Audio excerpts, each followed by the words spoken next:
শুভ সকাল বন্ধুরা, কেমন আছো সবাই? আশা করব যে যেখান থেকে আমার এই ভিডিওটা দেখছো সকলে খুব ভালো আছো। তোমাদের ভালোবাসা পেয়ে আমিও খুব ভালো আছি। মিতালি সিম্পল লাইফস্টাইলের আরও একটা নতুন ভিডিওতে তোমাদের সবাইকে স্বাগত জানিয়ে আজকে সোমবারের ভিডিওটাই আমি তোমাদের সাথে শেয়ার করছি। আর আজকে শ্রাবণ মাসের দ্বিতীয় সোমবার। আমি প্রথম সোমবারটা করতে পারিনি, আর এই দ্বিতীয় সোমবারটাই আজকে পালন করব। সত্যি কথা বলতে কি, আমি কোনো দিনও শ্রাবণ মাস পালন করিনি।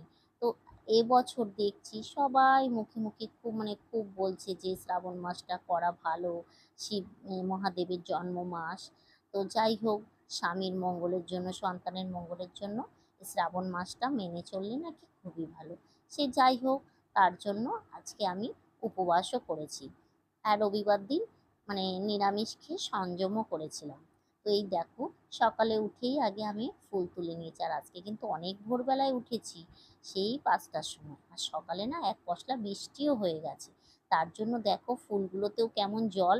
আর আমি না ওই ঝেড়ে ঝেড়েই ফুলগুলো তুলছি। এত জল গাছে, ফুল তুলতে গিয়ে আমিও হাফ ভিজে গেছি। যাই হোক, ঠাকুরের জন্য তো ফুল তুলতেই হবে, যতই বৃষ্টি হোক আর জল হোক। তো এই দেখো, সব ফুল আমি তুলে নিলাম। নিয়ে এবার চলে যাব রান্নাঘরে। তো তার আগে আমার গাছে যা ফুল ফুটেছে সেগুলো তো তুলতে হবে। আর এই দেখো, একটা আকন্দ গাছ ছিল, আর আকন্দ গাছেও না কয়েকটা আকন্দ ফুলও ফুটেছে। এতদিন তুলিনি, আজকে যেহেতু একটু মহাদেবকে দেবো বলে সেই ফুলগুলো সব তুলে নিলাম। এই দেখো, এই কটা দিয়ে হয়ে যাবে, একটা মালা অন্তত গাঁথতে পারলেই, মহাদেবকে পরাতে পারলেই হবে। তারপরে চলে গেলাম ঠাকুর ঘরে, ফুলগুলোকে রেখে রান্নাঘরে চলে যাব। কারণ এদিকে আমার পুজো সকালবেলা আগে করে নেব, কিন্তু রান্নাঘরের তো একটু কিছু গুছিয়ে নিতে হবে। আর পুজো দিয়ে এসে রান্নাঘরে সব কিছু করতে গেলে কিন্তু অনেকটাই দেরি হয়ে যাবে। তার জন্য আমি রান্নাঘরের আগে কিছুটা কাজ কমপ্লিট করে নিলাম।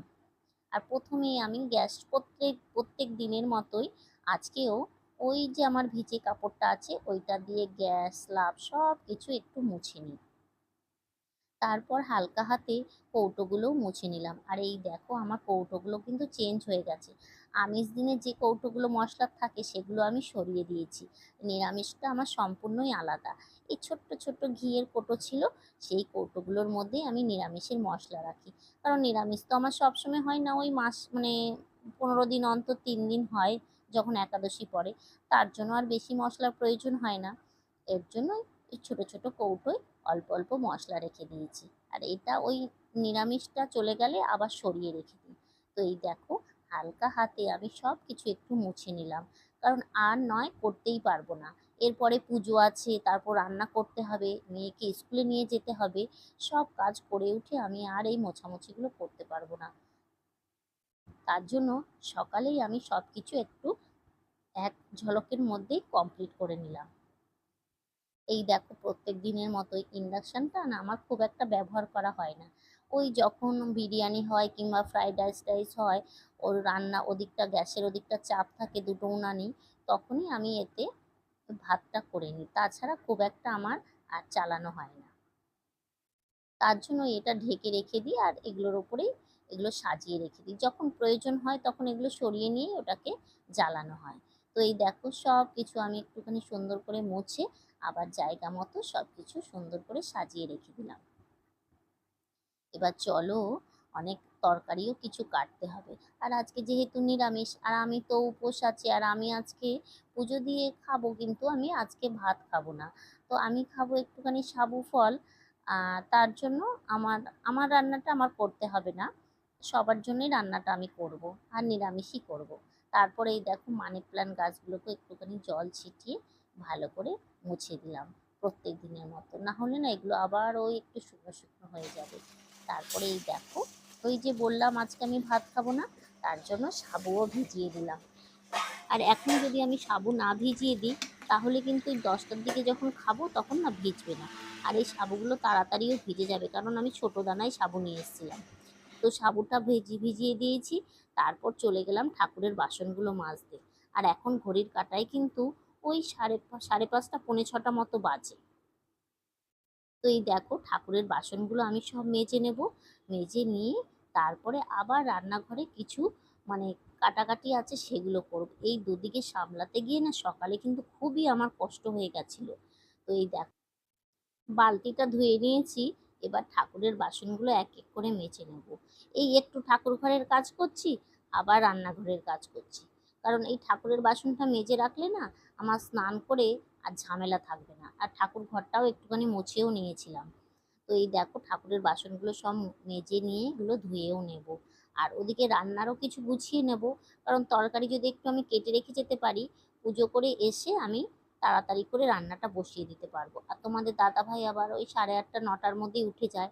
জানি না এখন কতদূর কি করতে পারবো, যে আমার 8:30টার মধ্যে যদি মানে 8টার মধ্যে পুজো কমপ্লিট হয়ে যায়, তাহলে আমি রান্নাটা 1 ঘন্টার মধ্যে করে নিতে পারবো। আর আজকে বেশি তো ঝামেলা করব না, ওই একটা ঝোল তরকারি মতো করব, একটা ভাজা করব আর একটা চাটনি করব, যাতে ওটাতেই সবাই খেয়ে নিতে পারে। তো যাই হোক, তার জন্য তো আমি ওই যে তোমাদের দেখালাম যে আমি মটরের ডাল এসেই সকালবেলা আগে ভিজিয়ে দিয়েছি। আর রাতের বেলা না এটা ভিজাতে ভুলে গেছিলাম, এর জন্য সকাল সকাল উঠেই আগে মটরের ডালটা ভিজিয়ে দিয়েছি। 5টায় ভিজিয়েছি, 3 ঘন্টা মতো ভিজলেই ওটা মিক্সিতে পেস্ট করা যাবে। তো এই দেখো ঠাকুরের বাসনগুলো মেজে নিয়েছি, তারপরে এই রান্নাঘরে এসে এই দেখো কাটাকাটিগুলোও করে নিয়েছি। উচ্ছে আলু ভাজা আর ওই যে মটরের ডাল ভিজিয়ে রেখেছি, আর একটু আমড়ার চাটনি করব। আর ওই মটরের ডালের বড়া করে আলু দিয়ে তরকারি করব। তারপরে আগে স্নানটা করে নিয়ে ঠাকুর ঘরে চলে এসেছি, কারণ পুজোটা যদি আগে আমি দিয়ে নিই তাহলে না আমার আর ঝামেলা থাকবে না। না হলে আমি সেই রান্না বান্না করে মেয়েকে স্কুলে দিয়ে এসে পুজো দিতে দিতে আমার দেরি হয়ে যাবে। আর আগের দিন রবিবার ছিল, তোমাদের দাদাভাই বাজার থেকে ফলও কিনে নিয়ে এসেছিল। যেহেতু আমি সারাদিন উপোসে থাকবো, ওই ফল সাবু খেয়ে থাকবো, তো একেবারেই বেশি করে নিয়ে এসেছি, পুজোতেও হয়ে যাবে। আর আমার হোক আর ছেলে মেয়ে হোক সবারই হয়ে যাবে, বাড়ির জন্য একেবারেই নিয়ে এসেছি। আবার একদিন পরে একাদশী আছে, তো যতটা থাকে তারপরে আবার আনা যাবে। শশা হয়তো থাকবে, কিন্তু আমগুলো না থাকবে না, দেখছি আমগুলো না বেশি পেকে গেছে। তারপরে এই দেখো, ওই যে আকন্দ ফুলগুলো তুলেছিলাম, আকন্দ ফুলগুলো দিয়ে একটা মালাও গেঁথে নিলাম। যতটাই হয় একটু মহাদেবকে তো পরাতে পারবো, তার মতো হলেই হয়ে যাবে। তো সেই ছোট্ট একটা মালা আমি গেঁথে নিলাম। আর এই বেলপাতা, এগুলো তুলসী পাতা, এগুলো আমি আগের দিনই তুলে রেখেছিলাম, শাশুড়ি মা বেলপাতাটা তুলে এনে রেখেছিল। আর এত সকালে দুধ পাবো না বলে আগের দিন সন্ধ্যাবেলায় আমি দুধটা এনে রেখে দিয়েছিলাম। শাশুড়ি মাকে বলেছিলাম যে ঘষের থেকে দুধটা নিয়ে রেখো, কারণ আমি তো 7:30টার মধ্যেই ঠাকুর ঘরে চলে এসেছিলাম। তো তখন আমাদের এখানে ঘোষ আসে না, আর অত সকালে দুধটাও পাওয়া যাবে না। তার জন্য আমি আগের দিন সকাল রাত মানে সন্ধ্যাবেলায় দুধটা এনে রেখে দিয়েছিলাম। তো এই দেখো মালাটাও আমার গাঁথা হয়ে গেছে। এবারে ঠাকুরের কিন্তু অনেকটাই আমি গুছিয়ে নিয়েছি। আর একটা গ্লাসে গঙ্গার জল নিয়ে নিয়েছি, আর ওই যে দুধটা নিয়েছি তাতেও একটুখানি গঙ্গার জল দিয়ে দিলাম, আর একটু কালো তিল দিয়ে দেবো, দিয়ে আমি মহাদেবকে স্নান করাবো। আর ফলও আমার কাটা হয়ে গেছে, এবার আমি মহাদেবের অভিষেকটাও করে নেব। তার আগে আমার ওই তুলসী পাতা রাধা গোবিন্দ গুরুদেব নারায়ণ সবাইকে একটুখানি নিবেদন করে নেব। আর ঠাকুর ঘরে না এতটাই টাইম লাগে, অনেক কিছু গুছিয়ে সুন্দর করে পরিপাটি করে ঠাকুরকে মানে পুজো দিতে গেলে কিন্তু অনেকটাই টাইম লেগে যায়। বৃহস্পতিবার দিন তো আমার বেশি টাইম লাগে, আর অন্য দিন তাও একটু কম লাগে। আর আজকেও যেহেতু সব কিছু সুন্দর করে পরিপাটি করে গুছিয়ে করতে হচ্ছে, তো আজকে অনেকটাই টাইম লেগে গেছে। তো এই দেখো, আমি এই তুলসী পাতা রাধা গোবিন্দের চরণে দিয়ে দিলাম, এবার গুরুদেবকেও দিয়ে দেব, লোকনাথ বাবাকেও দিয়ে দিলাম, আর নারায়ণের চরণেও দিয়ে দিলাম। বা যথাস্থানে নারায়ণকে বসিয়ে দিলাম, দিয়ে এবার আমি পুষ্প মানে ফুল ঠাকুরের চরণে নিবেদন করলাম।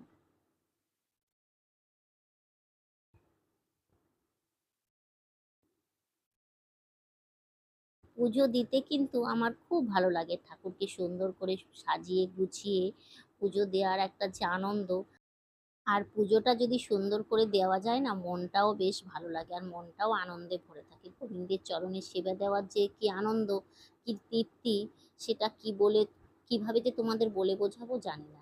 তো এই দেখো, ফলগুলো কেটে রেখেছিলাম সেগুলোও থালাতে দিয়ে দিলাম, আর তারপর একে একে তুলসী পাতাও দিয়ে দিলাম। আর এত সুন্দর ছাদে আমার তুলসী গাছ হয়েছে না, এত বড় বড় পাতা সত্যি। সে মানে অন্যদিন আমি আবার ছিঁড়েও দিই, মাঝে আমার যখন খুব তুলসী পাতা ছিল না, তো ওই একটা ছিঁড়ে দুটো করে দিতাম। তো এখন আবার অনেক গাছ, বর্ষার জল পেয়ে অনেক গাছ হয়ে গেছে, আর অনেক পাতাও হয়েছে। আর এখন ছোট ছোট গাছ তো একদম সুন্দর বড় বড় পাতা। তারপর এই দেখো, মহাদেবকে নামিয়ে নিলাম নিচে, যেহেতু ওপরে মানে পুজো করা যাবে না, জল ঢালা যাবে না, এতটাই ছোট জায়গা, তার জন্য নিচে। আর আমি কিন্তু উত্তর দিকেই মুখ করে বসেছি। মহাদেবকে কিন্তু জল ঢালতে হয় উত্তর দিকে মুখ করে। তো ঘি, মধু, অগরু, তারপরে গোলাপ জল দিয়ে আমি মহাদেবের অভিষেকটাও করে নিলাম। এই দেখো, সুন্দর করে সব কিছু মাখিয়ে নিয়ে তারপরে আমি গঙ্গার জল দিয়ে মহাদেবকে স্নান করিয়ে দিলাম।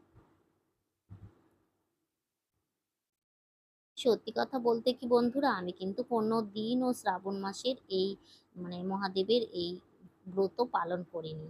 তারপরে এই দেখো, বেলপাতাতে একটু চন্দন মাখিয়ে নিয়ে মহাদেবের মাথায় দিয়ে দিলাম। আর মনে মনে তো অবশ্যই বলবো যে ওং নমঃ শিবায়, ওং নমঃ শিবায়। তারপর চন্দন হাতে নিয়ে মহাদেবকে তিলকও কেটে দিলাম। এবার যতগুলো বেলপাতা আছে সেই বেলপাতাগুলো মহাদেবকে অর্পণ করব। আর ওই যে মালাটা গেঁথেছিলাম আকন্দ ফুলের, সেই মালাটাও পরিয়ে দিলাম। আমরা ওই চৈত্র সংক্রান্তিতেই মহাদেবকে স্নান করাই।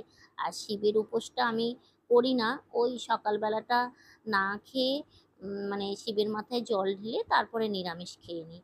তো এই দেখো, এবারে আমি সেই নিষ্ঠাভাবেই এই শ্রাবণ মাসের দ্বিতীয় সোমবারটা পালন করলাম।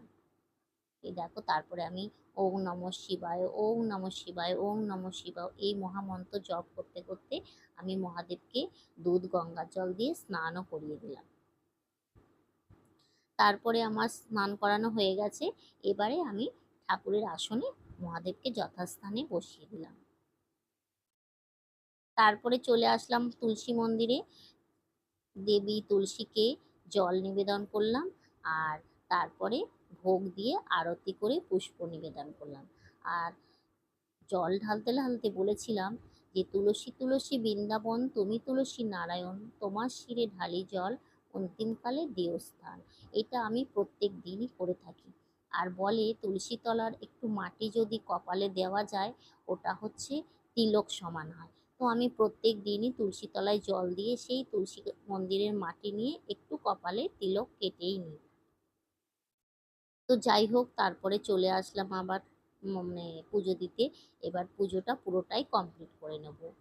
হরে কৃষ্ণ হরে কৃষ্ণ, কৃষ্ণ কৃষ্ণ হরে হরে, হরে রাম রাম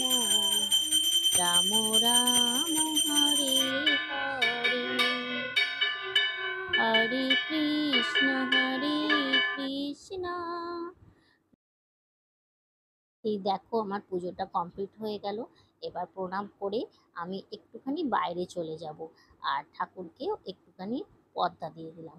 তারপরে তিনটে তালি দিয়ে শব্দ করে ঠাকুরের পর্দা সরিয়ে এবার ঠাকুরের ভোগ দর্শন করলাম।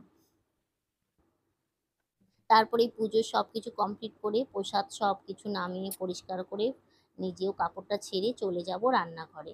আর রান্নাঘরে এসে ঠাকুরের একটু প্রসাদ খেয়ে আমি উপোসটাও ভেঙে নিলাম। তো একটুখানি প্রসাদ গালে নিয়ে তারপরে তাড়াতাড়ি করে রান্নার কাজে লেগে পড়তে হবে, কারণ অনেকটাই দেরি হয়ে গেছে, এখন প্রায় 9:45 মতো বেজে গেছে। আর তোমাদের দাদাভাই উঠলেই তো আমার টিফিনটা রেডি করে দিতে হবে, জানি না কতটা কি করতে পারবো। তো এই দেখো, প্রথমে আমি ওই যে ডালগুলো ভিজিয়ে রেখেছিলাম সেইটা আগে পেস্ট করে নেব। তারপরে এই দেখো, মটর ডালটা ধুয়ে আগে আমি মিক্সিতে পেস্ট করে নেব। এই মটর ডালের বড়ি করে আলু দিয়ে একটু তরকারি করলে কিন্তু নিরামিষ দিনে দারুণ লাগে খেতে। তো আজকে আমি সেটাই করব। আর ওদিকে উচ্ছে আলু ভাজা করব আর একটু চাটনি করব, তাতেই মোটামুটি আমার হয়ে যাবে। আর একটু ঝাল কম দিয়ে রান্না করলে না আমার মেয়েও খুব ভালো খায়। আলুর তরকারিতে যদি একটু ঝাল কম হয় ওরও ভালো লাগে। তো যাই হোক বন্ধুরা, আমি রান্নাটা কমপ্লিট করে নিই। আর এই শ্রাবণ মাসের এই ব্রত কিন্তু আমি কোনোদিন করিনি। আর এবছর দেখছি সোশ্যাল মিডিয়া এটা খুব ভাইরাল হয়েছে যে সবাই সবুজ চুড়ি পরছে আর এই শ্রাবণ মাসটা সোমবারটা পালন করছে। কথায় বলে যে মানে এই শ্রাবণ মাসটা কিন্তু নিরামিষ খেতে হয়, যেহেতু শিবের জন্ম মাস। আর পার্বতী দেবী নাকি এই সবুজ চুড়ি সবুজ শাড়ি সব কিছু পরেই একটা সবুজ মনোরম পরিবেশে মানে ছিল এই শ্রাবণ মাসটায়। তো স্বামীর মঙ্গলের জন্য তাই সবাই এই শ্রাবণ মাসটা দেখছি এবছর খুবই মানছে। তো সেইতে আমার শ্বশুরবাড়িতে খুব মানে এটা আবার পালন করে না, আমার শ্বশুরবাড়িতে নীলের উপোসটাই বেশি করা হয়। আর ওই যখন মেয়েরা ছিল তখন ননদরা ছিল তখন শিবের উপোসটা করতো। আমার বিয়ের পর থেকে আমি কোনোদিন দেখিনি, আমার শাশুড়ি মাও কোনোদিন বলেনি যে শ্রাবণ মাসে এই সোমবারের ব্রত পালনের কথা। আমি আমার ছোট ননদের মুখেও শুনেছি যে তারাও করে।